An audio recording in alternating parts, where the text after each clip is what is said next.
कुछ दिन पहले नेहरू नगर के पौष इलाके में विनय कुमार अग्रवाल के यहाँ 60 लाख रुपए की चोरी हुई थी। जैसे दिन के समय जो मकान बाहर से ताला लगा हुआ दिखता है और थोड़ा समृद्ध परिवार का दिखता है, ये उन घरों को पुलिस को पता चला कि इसके जो तार जो है भोपाल से जुड़े हुए हैं। भोपाल पुलिस से संपर्क करने के बाद पता चला कि ये दो मुख्य आरोपी हैं। वो जितनी भी जगह पुलिस पार्टी गई, इन्होंने एक या दो बड़ी बड़ी घटनाओं को अंजाम दिया था। दुर्ग जिले में इस प्रकार की बड़ी बड़ी चोरियां होती रहती है, लेकिन सबसे बड़ा खुलासा जो है दुर्ग पुलिस ने किया है।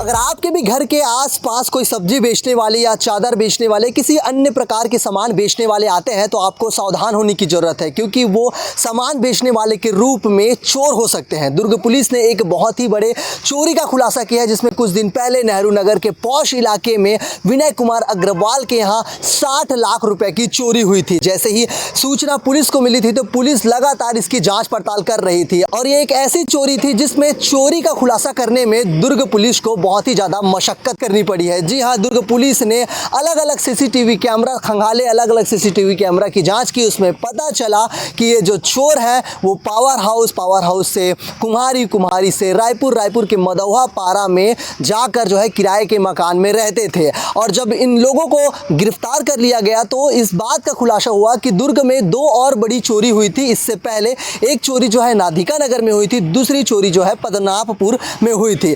वो भी चोरी का जो अंजाम है इन दोनों आरोपियों ने दिया था। इन दोनों आरोपियों का नाम जो है एक हासिम खान, सलीम खान, दोनों उत्तर प्रदेश के मेरठ के रहने वाले हैं। पुलिस जो है लगातार जांच पड़ताल कर रही थी। उसके बाद पुलिस को पता चला कि इसके जो तार जो है भोपाल से जुड़े हुए हैं। भोपाल पुलिस से संपर्क करने के बाद पता चला कि ये दो मुख्य आरोपी हैं वो उत्तर प्रदेश के मेरठ के रहने वाले हैं। पुलिस ने यह भी बताया कि ये लोग आदतन चोर हैं और भी जो है पहले कई चोरी कर चुके हैं और पुलिस के गिरफ्त में आ चुके हैं, लेकिन इन्होंने पुलिस की कार्रवाई के बावजूद भी चोरी करना नहीं छोड़ा था। इन्होंने कुछ दिन पहले नेहरू नगर के एक पौष इलाके में चोरी की थी। पुलिस ने इनके पास से 400 ग्राम सोना, जिसकी कीमत 60 लाख सोना जो है उनको जब्त कर लिया है। लगातार जो है दुर्ग जिले में चोरी के मामले बढ़ते जा रहे हैं। इस विषय में दुर्ग के कप्तान विजय अग्रवाल ने क्या कुछ कहा है, आइए बाइट के माध्यम से सुनते हैं। पिछले दिनों दिन में चोरियां हो रही थी और एक बड़ी चोरी हुई थी नेहरू नगर क्षेत्र में, और उस चोरी में काफ़ी सारा सामान गया था।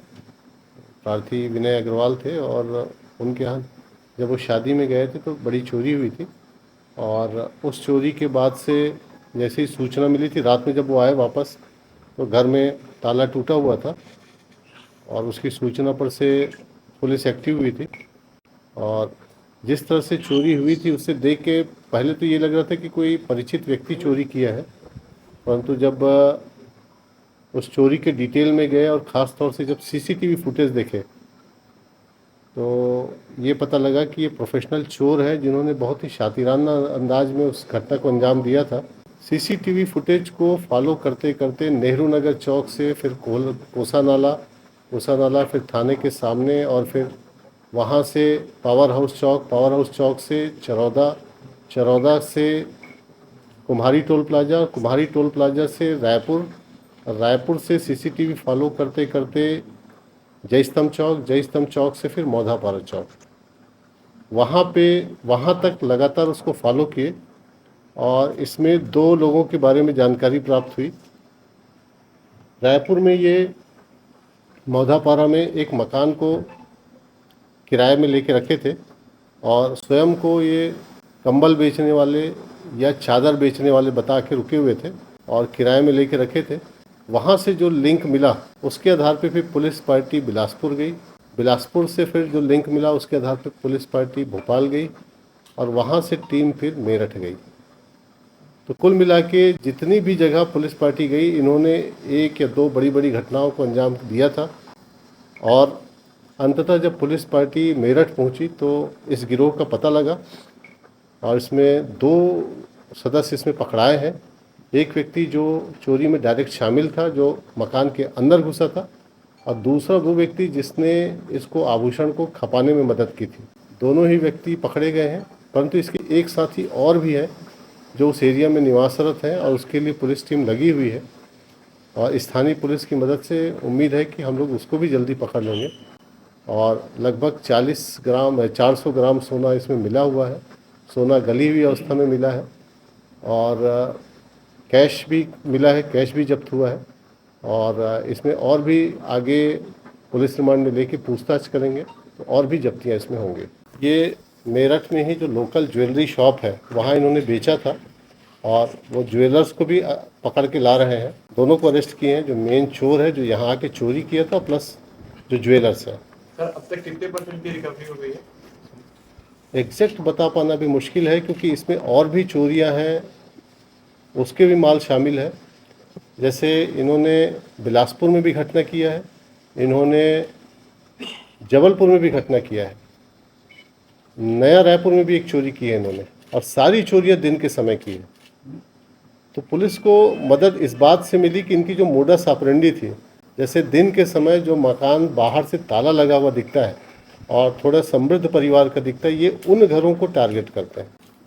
अपने साथ एक लोहे का कटर रखते हैं, कटर को बैकपैक में रखते हैं। जैसे ही जाते हैं तो पहले कटर से ताला काटते हैं और ताला कटे हुए ताले को अपने बैग में रखते हैं और उसके बाद फिर अंदर घुस के विदिन 30 से 35 मिनट घटना को अंजाम देके बाहर निकलते हैं। ये जो चादर या कंबल बेचने की आड़ में ये आते थे, रेकी करते थे और उसके बाद फिर बाइक में आकर, वो एक्टिवा में आकर ये पूरी घटना को अंजाम देते थे।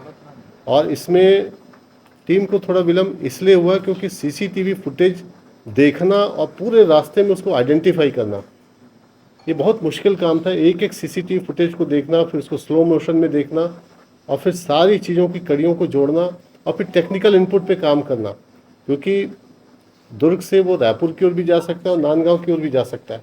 तो दोनों तरफ टीमें लगी हुई थी, परंतु सीसीटीवी के साथ साथ जो टेक्निकल एंड पे जो काम हुआ उसी कारण ये सारे मिल पाए। एक बार अप्रैल फर्स्ट वीक में भी आए हैं ये और उसके बाद ये जब घटना हुई है मई में तो उस समय आए हैं।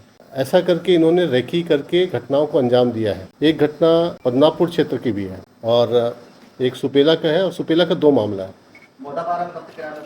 4-5 दिन अभी जो आए थे 4-5 दिनों से किराए में थे और इसमें एक व्यक्ति और गिरफ्तार हम लोग किए थे लेकिन उसको डिस्क्लोज नहीं किए थे क्योंकि वो व्यक्ति इनको गाड़ी प्रोवाइड किया था, मोटरसाइकिल प्रोवाइड किया था।